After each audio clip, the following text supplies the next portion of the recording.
Hello bachon, let's read the question. The question says potential energy of a particle m depends on the distance y from line AB according to the given relation u is equals to k divided by square root y square plus a square, where k is a positive constant. A particle of mass m is projected from y is equals to square root 3a towards line AB perpendicular to it. The minimum velocity so that it cannot return to its initial point is square root k divided by a and m. Calculate the value of n. ठीक है बच्चों, सो हमें n की value calculate करनी है.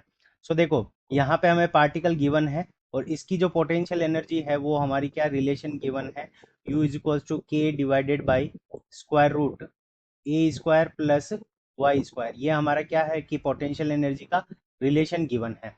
अब देखो यहाँ से इस पार्टिकल को क्या किया हमने, ए बी के परपेंडिकुलर और टुवार्ड्स द ए बी इसको प्रोजेक्टाइल किया और इसकी वेलोसिटी मान लेते हैं v है. सो हमें v की मिनिमम वैल्यू के लिए कैलकुलेट करना है और ऐसे कि ये पार्टिकल यहाँ पे पहुंच जाए और वापस इस इनिशियल पोजीशन के ऊपर रिटर्न नहीं हो पाए. ठीक है, सो इस क्वेश्चन को करने के लिए हम क्या करेंगे कि कंसेप्ट अप्लाई करेंगे. तो की कंसेप्ट, तो सबसे पहले हम डायग्राम से देखेंगे कि यहाँ पे देखो इस पॉइंट को नाम दे देते हैं हम P और इस पॉइंट को नाम दे देते हैं हम Q. तो क्या होगा कि मैकेनिकल एनर्जी क्या रहेगी, कंजर्व्ड रहेगी, कोई भी एक्सटर्नल फोर्स की बात नहीं हो रही. सो मैकेनिकल एनर्जी हमारी क्या रहेगी, कंजर्वेटिव रहेगी, कंजर्व्ड रहेगी और कोई भी नॉन कंजर्वेटिव फोर्स नहीं है. तो यहाँ पे mechanical energy Me8P is equals to mechanical energy Me8Q. ये दोनों हमारी क्या रहेगी, इक्वल रहेगी. तो P के ऊपर मैकेनिकल एनर्जी की अब बात करें तो मैकेनिकल एनर्जी क्या होती है, kinetic energy plus potential energy. तो K प्लस U, K1 मान लेते हैं, K1 plus U1 is equals to K2 plus U2. अब देखो जब पार्टिकल हमारा क्यू पॉइंट के ऊपर पहुंचेगा और यहाँ पे इसके पास में कुछ वेलोसिटी रही तो ये वापस इनिशियल पॉइंट के ऊपर जा सकता है. तो हम क्या मानेंगे कि यहाँ पे इसकी वेलोसिटी ऐसी होनी चाहिए कि इस पॉइंट पर इसकी वेलोसिटी क्या हो जाए, जीरो हो जाए. सो यहाँ पे K2 की वैल्यू हम क्या कैलकुलेट करेंगे, जीरो रखेंगे. सो अब देखो K1 की वैल्यू क्या होगी, तो यहाँ पे पार्टिकल है तो इसकी वेलोसिटी v मान लेते हैं. So half M V square plus इस पॉइंट के ऊपर ये जो पॉइंट है इसका y कितना दे रखा है, स्क्वायर रूट 3 है. तो इस पॉइंट के ऊपर पोटेंशियल एनर्जी क्या हो जाएगी, तो k divided by square root y की वैल्यू हमारी कितनी है, स्क्वायर रूट 3a और इसका क्या हो जाएगा हमारे पास में whole square plus a square is equals to, और यहाँ पे काइनेटिक एनर्जी जीरो प्लस इस पॉइंट के ऊपर जब पहुंच जाएगा पार्टिकल तो इसका वाई डिस्टेंस क्या हो जाएगी, जीरो हो जाएगी.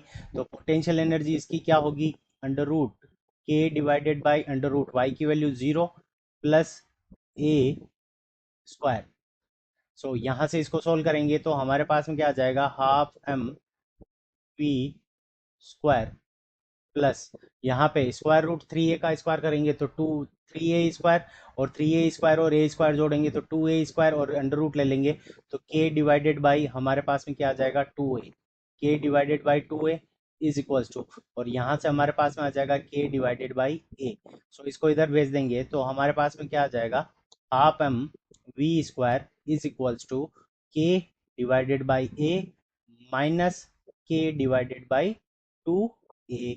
अब यहाँ पे हम क्या करेंगे, एलसीएम ले लेंगे. तो एलसीएम हमारा कितना आ जाएगा, 2a के इक्वल एलसीएम आ जाएगा. सो यहाँ से आ जाएगा 2k माइनस k. सो यहाँ से हमारे पास में क्या आ जाएगा, k divided by 2a, k divided by 2a is equals to, ये किसके इक्वल होगा, हाफ एम वी स्क्वायर के.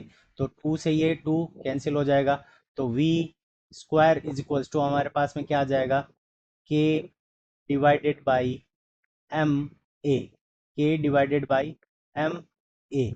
ये आ गई हमारे पास में K divided by M A. So V is equals to हमारे पास में क्या आ जाएगा, स्क्वायर